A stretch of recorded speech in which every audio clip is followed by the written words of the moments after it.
Hey guys, it's Rusty from Kubota Tractor, the Tri-State, located here in Northern Kentucky, and today we're going to be going over the new SVL75-3.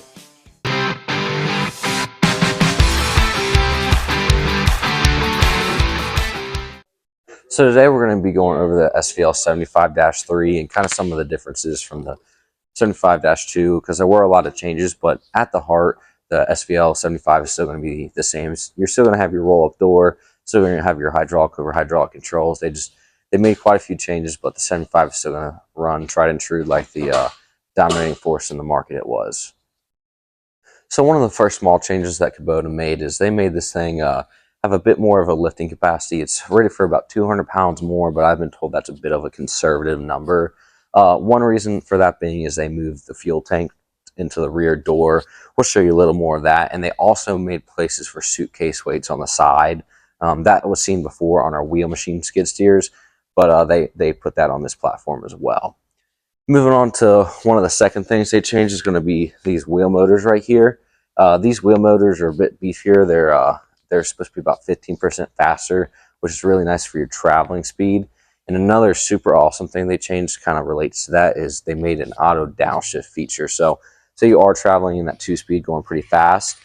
As you guys know, when you kind of turn in these machines, it slows down a bit and struggles a bit more. So when you turn or the machine feels like it needs it, it will downshift to pull a little more torque to help you through corners or some rougher terrain that you're kind of stuck in. So that's really, really nice, and that helps that machine run so much smoother, especially when you're cornering and things along those lines. So another one of these features that you can't really see that they kind of change is they upgraded the hydraulic system a little bit. So on these standard flow models, they're supposed to be about 10% better flow or more flow.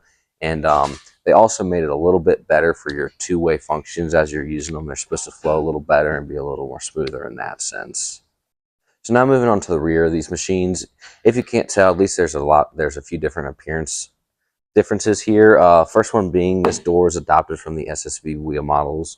And within this door is actually a wide lens rear view camera, which is going to be really nice. And that comes standard on these pieces of equipment. So this torsion tube also was moved up a bit because the radiator was placed on top of the engine, which I'll show you a little bit here in a second. And that would block a little bit, so they moved that up just a tad bit more. Now opening this up, like I mentioned before, the fuel tank is going to be in the rear, and with it being at the rearmost point, it's going to help you with that ballast and stuff like that. So now moving on into the actual engine compartment of this unit. If you can't tell, there's a lot more room than there previously was. Partially, that is because they moved the radiator on top of the engine itself. And with them doing that, that made serviceability even easier before, which Kubota's always been really great about making service easy on our customers and on our techs. So all your filters and all this stuff is right here at the front. And now we know, we used to have some issues of dirt getting in the bottom of this pan and having to clean out. So now they put plates up underneath that you could remove. That's going to help remove all that dirt and debris. But now moving on to this radiator, like I talked about, that's going to help the machine breathe a little better. And another option Kubota is now offering is going to be a reversible fan on that radiator. So this is an option, but all of these that we have ordered in, we've actually ordered in with these just because it's a pretty inexpensive option to have on these units, and they're really nice. So you can actually have a timer to where they will run for a few minutes every so often to basically help clear debris and dust out of your radiator.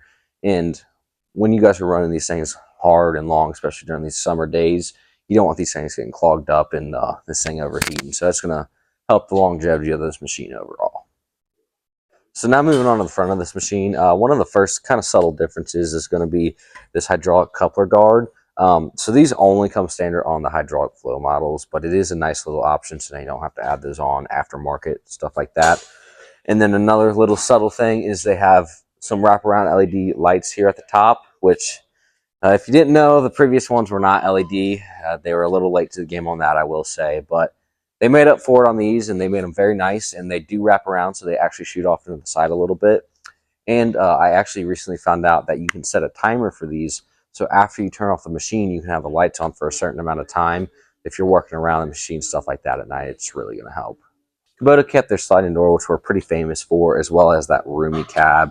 These 75s and honestly all the way through our lineup have very roomy cabs, especially compared to our competitors. But one thing we did change is they made this a one-piece cab, which we'll lift up and kind of show you what we mean a little bit. But with this being a one-piece cab, that means the floor pan comes up, which it previously did not. The floor piece kind of stayed in place, but the whole cab unit actually lifts up. And that means it's going to be a pressurized cab. And with it being pressurized, that means you're not going to have as much dirt and debris getting through these gaps and the floor pans like previously before. So it's going to help keep this cab a lot cleaner. So on the interior of this cab, one way that we're kind of different than our competitors is we don't have a lot of these controls on the pillars right here. And with us not having that, that's going to help visibility a lot. All of our controls are going to be either on your left and right side. And one new thing they added is instead of those toggle switches like before, they gave a weatherized rubber pad basically with all your controls right here. And that's actually the same on the Dash 5 in our excavator lineup. And so these are really nice tactile buttons that you can press. So you don't have to have as many switches taking up as much space like previously. And one big complaint that Kubota was getting is that on these actual control sticks, it was kind of hard to know what does what switch does what. So they labeled these nice and bright for you. So now there shouldn't be any confusion. Each button's labeled, and you know where everything kind of goes now.